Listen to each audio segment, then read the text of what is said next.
The biggest lesson we learned in 2020 is how important connection is. In 2021, I think everyone should find ways of new connections with their audience. Tools for creators to connect with their audience, to monetize their audience, to deepen their relationship with their audience are all going to be really important.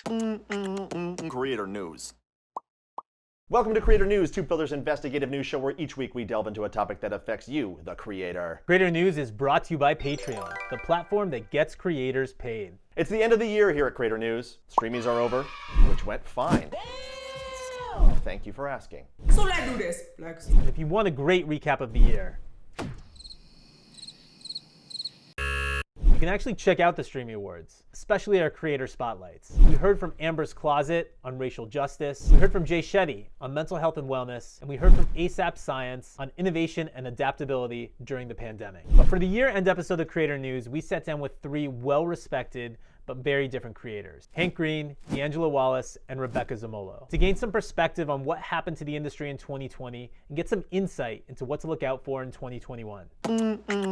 Creator News. The first thing that we're going to look back on is how creating has changed in 2020, starting with TikTok. We talked a lot about TikTok in our Creator Fund episode, and TikTok has had its fair share of controversy this year. But one thing's for sure, TikTok exploded this year, producing huge stars like Charlie and Dixie D'Amelio, Addison Rae, and Spencer X, who create in popular TikTok genres like dance and music and lifestyle. But more interestingly, TikTok has given rise to popular creators in unexpected genres, like Wisdom K in fashion, Tabitha Brown in food, and Only JS in learning and education. I've been surprised by the robustness and the amount of good educational content. For those of you who don't know him and don't recognize him from our previous episode of Creator News, where we talked about creator earnings in Q4, this is Hank Green. He's an OG YouTuber, founder of VidCon, and host of popular educational series Crash Course and SciShow. Having this focus on learning that TikTok has had, they've actually put money into it. They've attracted educational creators to the platform with little grants. And it's very good for the platform, and I think that it actually does good.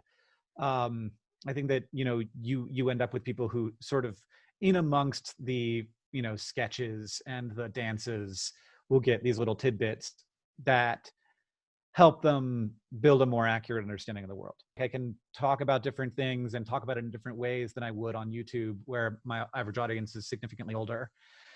I would not have expected it at all, and I was super skeptical about it, and then I started doing it, and I started seeing how other people were doing it, and I was like, actually, this is good. TikTok's massive popularity is owed in large part to its proprietary algorithm and For You page, which seems to know exactly the kind of stuff that you want to watch. But there's also another reason that TikTok popped off in 2020. The genius of TikTok is that it makes creating easy. Like, we talk about it in terms of the algorithm, which is also genius, and also is extremely functional and makes it very good for the viewer, but it also makes making stuff and making good, funny stuff easier, both with the creation tools and also with the community that's always like creating new jokes that you can riff off of. Indeed, but Hank warns that TikTok's algorithm and ease of use, which can make even brand new creators seem to accelerate to stardom overnight, can also pose a threat to creators as well. But I think a really important thing to note about trends in general and how the role that TikTok is playing in an overall trend is that the platform is having more and more power. And it used to be that the people with the most power were kind of the middlemen, the studios who decided what content got made. And now the middlemen don't even exist anymore.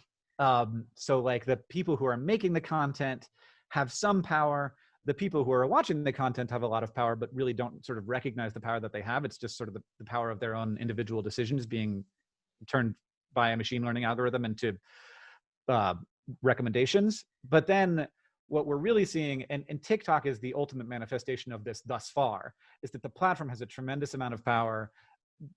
Creators on TikTok have really no way to directly communicate with their audience if their content stops being showed to their followers. My following page, there's a ton of people I follow who I never see content from them anymore, and there's no clear reason why that is. I go and I check their content and I'm like, I still love this and I still like their videos. It's just it's almost like TikTok just wants to keep me on my toes. That means that the creators have less and less power, and so are going to have to create systems with which they develop strong relationships with their audience that would be built into another system, like a podcast where like subscriptions actually matter, or YouTube where subscriptions still matter more than they certainly do on TikTok.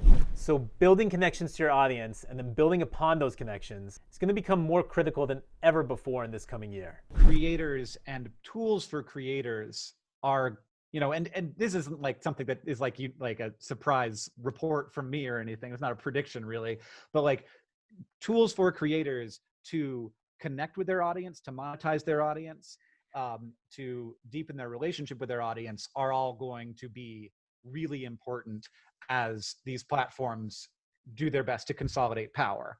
And that's Patreon, and that's other crowdfunding platforms. Throughout Creator News, we're always emphasizing the importance of diversification of revenue, not just to maximize creator earnings, but to protect creators who are dependent upon a single source of income from changes that can be devastating to their livelihood. Like what the Potato King said. The Potato King? Yeah, the Potato King. You know, the 18th century king of Prussia who cleverly convinced his people to embrace the potato as an alternative staple food to wheat, thereby saving the population from famine.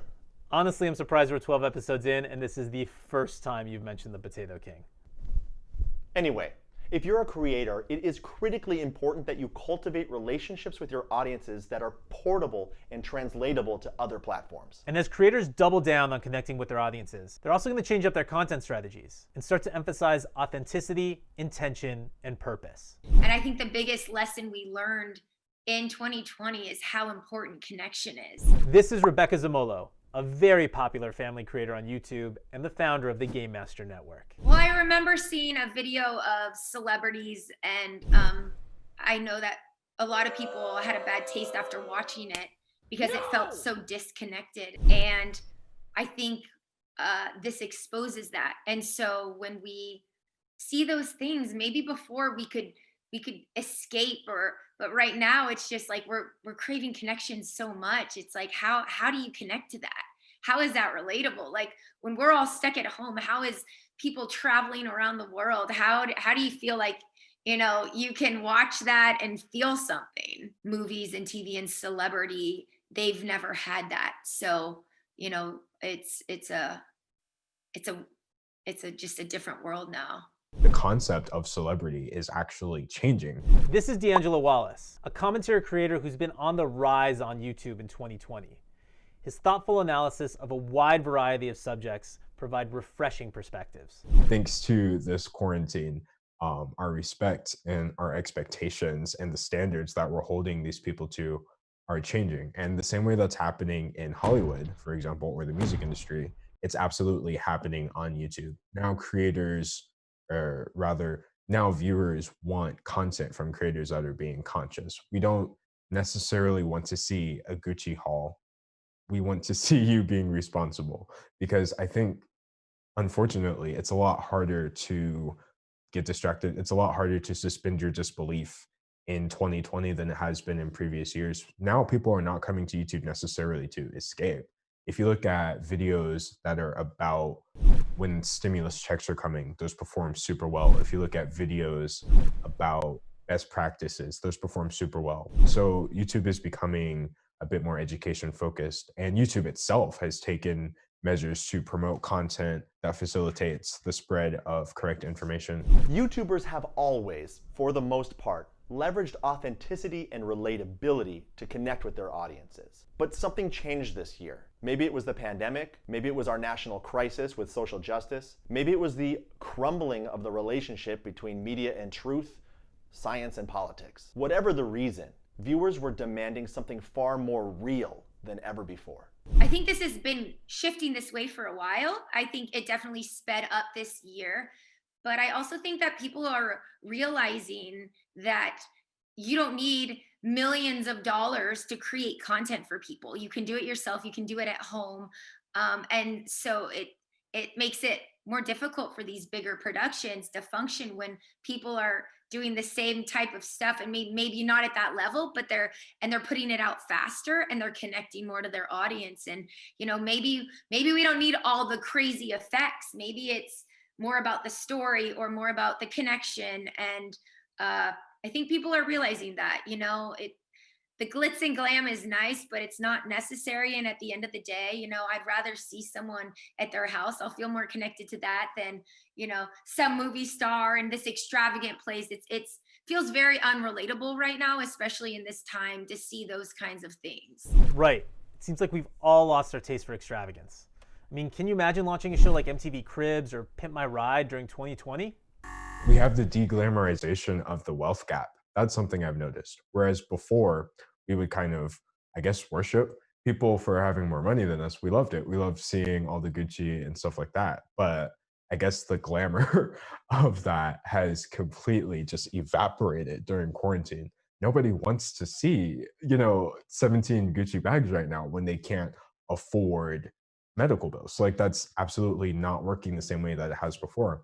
I've also noticed celebrity immunity from criticism is slipping away. You can't necessarily just get excused online. So if you go out without a mask, you can't just necessarily expect people to say, oh, well, you're insert big name. It's not that big of a deal. You're going to get held to task. Oh, I think the biggest thing I have, though, is interclass sermonizing is done. I don't think anybody ever wants to hear another celebrity tell them what to do ever again. Because I think this was the big chance for celebrities to thoughtfully and correctly use their influence to spread important information and best practices. But instead we get Imagine being sang from like 30 different mansions. And it's like, at this point, you can't necessarily just have 100 million followers and make $100 million a year, but expect everyone to like you. And I think that's shocking. This desire for something more real will not only change the way creators are producing content in 2021, it may also have repercussions on the advertising industry as well. In our food merch episode of Creator News, we talked about how the story and personality of a brand and how it relates to people is important in differentiating your product from the others. So we may see more changes in the way that marketers are advertising their products to consumers, doubling down on connection and authenticity. Ultimately, advertising and sales has always been about story. And there is a part of story that is about creating discontent in people, dissatisfaction with their lives. That's a lot of what advertising does. And I really don't, obviously, I've already framed it in a way where I'm going to say I do not like that part of advertising. And then there's a part of advertising that's like, this is a thing that we are part of, and that like you are going to, this is a product that's going to like provide a service to your life. And that like you're going to need anyway, but you can also be part of a bigger story. And I think that's hopefully where we're headed. I think that a lot of influencer marketing is about manufactured discontent. But I think there are other ways to do it that people who might see that model and be really turned off as a creator, like, I don't want to engage with that system. There are other ways to reach people and to get them, like, make them enthusiastic about your story and the brand of whatever it is you're creating. And those things can actually be fulfilling to people. They can make them feel like they're a part of something. They can actually have them be a part of something, whether that's, taking some of the money or all of the money and donating it to charity, whether it's like having it show how you have become a part of this person's life as a creator, being able to do this full time and like creating content for you for free. And so I think like knowing that there are these different kinds of stories that we can tell can include more people in the story. Or in the ecosystem, because if you only see the stories that are about making people feel this unnecessary want and dissatisfaction with their lives, then you might be turned off from this entire way of supporting your creative life. With all the terrible events of 2020, people may be seeking things that are more uplifting and inspiring. And as creators respond to that, it gives us a lot of hope for 2021. But the negativity of 2020 has also given a lot of fodder for bringing us down as well. We see that in cable news cycles and social media, which have fanned the flames of anger and division over the past year. I think, though, people are gravitating more towards inspirational, feel-good content. But I do see, a lot of people are frustrated right now. So a lot of drama channels, and that seems to be something that people are watching more of right now. And I think it's just with the times, it's hard to not be like frustrated in our position. I feel like when we're unhappy or frustrated, it's easy to be drawn to more negative things. It's easy to get sucked in. I know for me, it's an easy, fun thing to just like watch the drama, and it removes me for a second, but I constantly have to like put myself in check and step away. So I'm really hoping that we can move to positive, uplifting content. And I think that people will appreciate more of human connections moving forward. That's something we all probably took for granted. Regardless of whether your content is positive or negative, as long as it remains within certain bounds of decency, advertisers just really care about the numbers. And that has its own effects on creators' content strategies. And in many cases, that results in sensationalized, divisive videos that are trying to chase the latest trends. But Hank has noticed that there's another phenomenon in this ecosystem that makes him hopeful for the future of creator sustainability. But we're seeing big companies or bigger companies or growing companies that are currently doing fundraisers, like, doing venture capital fundraise, reaching out to creators and basically letting them buy in at discounted rates. And then they own a piece of that company. And that is a really amazing opportunity. I've been saying that to companies forever. Like, you need to get influencers in your cap table and to be like, not just like invested in your company, but invested in your company. And so I'm seeing that more now. And that's going to be how a lot of influencers make the kind of money that a movie star would make.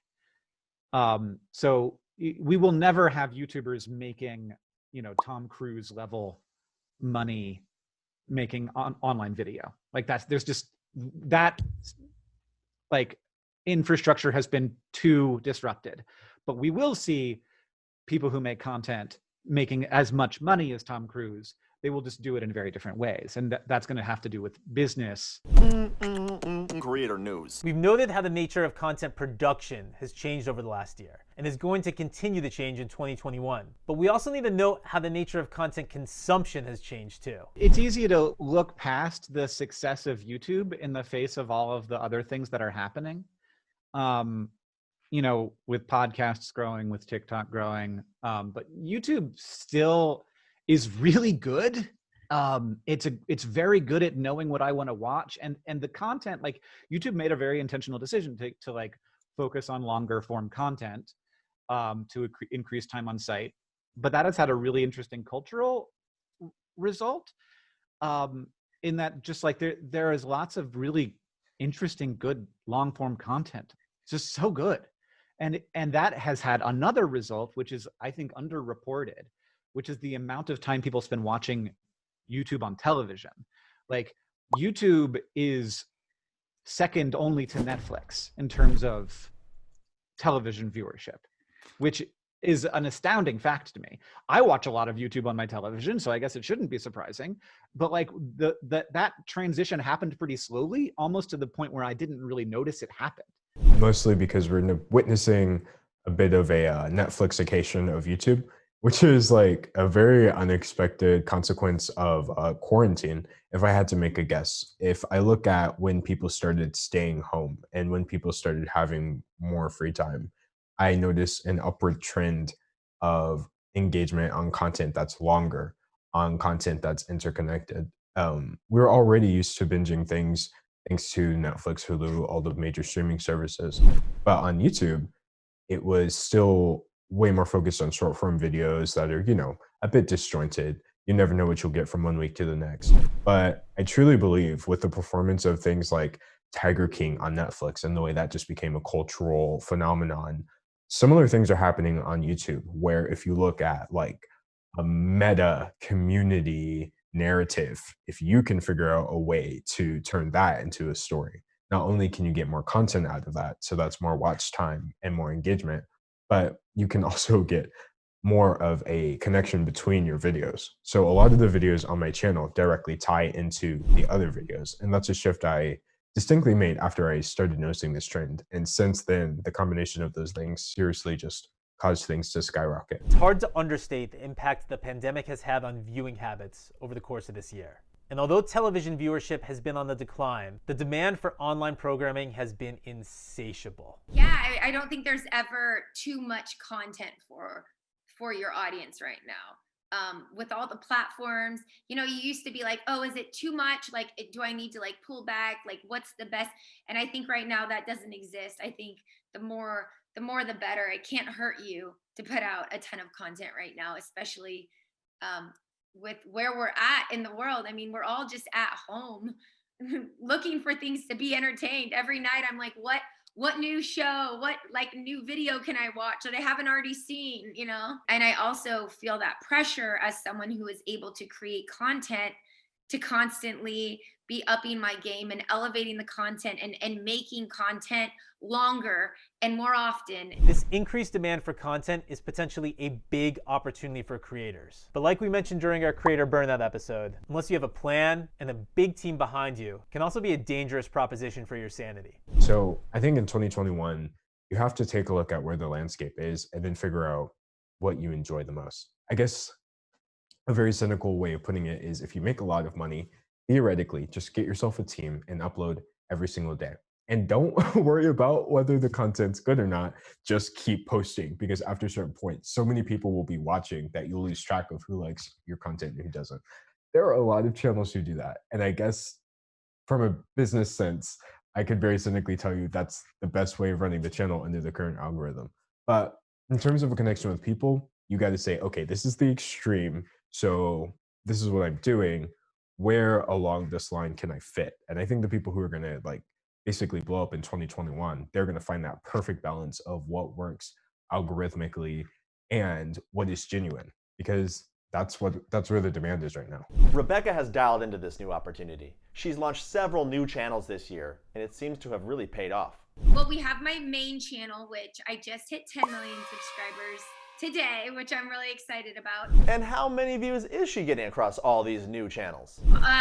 100 million maybe a month, like give or take. Sometimes it goes lower, sometimes it goes a little higher, but like I'd say that's the average. Our Matt and Rebecca channel, I think, is around 50 to 60 million. Our I have a challenges channel with my cousin, and I believe that gets around 10.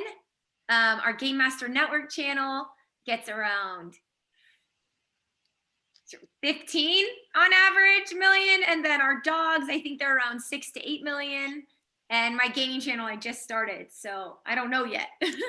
Gaming and live streaming channels, by their very nature, allows creators to increase output while lowering production demand, which can help creators meet those viewers' needs without overtaxing their resources. So the decision I've made for next year is on my main channel, I'm going to continue production of those videos 100%. Nobody helps me with the scripts, nobody edits them for me, because I think that's why people connect to them. But on my other channel, where I have plenty of time and not as many expectations at all, I'm going to have people help me edit long form content down into something shorter that I can put out much faster. Because I think ultimately the viewers just want to see more of their favorite content creator. Imagine having a few hours or even an hour or so every day to watch your favorite, but then all of a sudden quarantine hits and you might have 3 hours. You might have twice as much time to watch your favorite creator. You might have 4 times as much time to watch your favorite creator. So I think in 2021, we are absolutely going to see creators meet that expectation. I think some people are going to be posting a lot more content. Gaming videos and live streams are easy to make, allowing creators to more efficiently and economically produce more content that their viewerships need. But it also allows them a new way to connect with fans. I started a gaming channel for a bunch of different reasons. Obviously, I saw there was like a ton of gaming and a lot of opportunity there. I thought it was a great way to diversify. And also, I thought that it gave my audience a chance to see a different side of me, because it's, very in the moment. It's not edited. I mean, we do edit to make it short enough so it's not boring, but it's very real. And I also play with my fans. So my last 2 videos out of my 3, I've brought fans into it. So it's very interactive and I get to, you know, connect with them a little bit more. One thing we have learned in 2020 is that people in general have seemingly been way more understanding of creators who've been experimenting with new ways to connect with their audiences. And they've been more forgiving of things like production quality. In fact, a really high production quality can sometimes backfire, as audiences are craving the more real and authentic from the creators that they love. I mean, look at this year's Streamy Awards. It's usually a broadcast event from a physical location. This year was almost entirely a compilation of shot-at-home videos and recorded phone calls. It did really well. Flex. And usually when we do like training courses for influencers and stuff like that, we tell them, oh, you know, you've got to post on Instagram and you got to post on Twitter and make sure your viewers can find you everywhere. It's not necessarily about that. It's about where your viewers are in the moment. So someone might not be in the frame of mind for YouTube. They might not want to watch a video. They might not want to watch something produced. They might not want to watch something that somebody wrote and they know is somewhat farcical. Someone might just want to hear somebody speak. So can they then go to Twitch? Are you there? Can you meet your supporters on their individual needs? Because honestly, you have to accept that they are branching out past I want video. People want a connection with the people that they're watching. So you have to evaluate on each level, what connection does each platform provide me with my audience? On YouTube, I absolutely have the connection of, I guess you could say, retention. My subscribers come back a lot. And for each video, I can see how many people just watch video after video after video. And I appreciate that.